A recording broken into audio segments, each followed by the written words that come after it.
One TV Patrol. Sa detalye, kalagkalang sa dakbayan sa Usamis, Malinawon.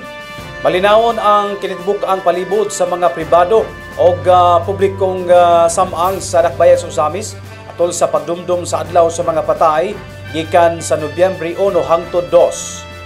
Dako ang pasalamat sa pamunuan sa local PNP sa pagtuman sa publiko sa mga buhat nga gibawal sa pagsulod sa mga sementeryo, labi na ang pagdala og mahait nga mga butang.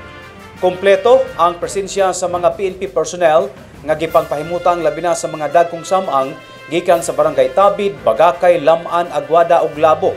Nagpasalamat ang liderato sa Usamis PNP nga gipanguluhan ni Police Lieutenant Colonel Harvey Serrano Abellanosa sa kooperasyon sa mga bipat pinaagi usab sa pagtugod sa mga punong barangay.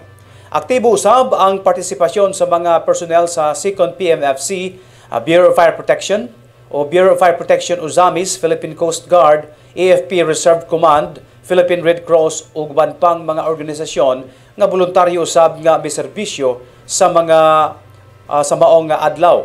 Hinoon nakita sa Usamis PNP nga adunay gamayng pagkubos sa bulog sa mga tawo nga miduaw sa mga lubong niining tuiga kundi tandi sa miagi. TV Patrol.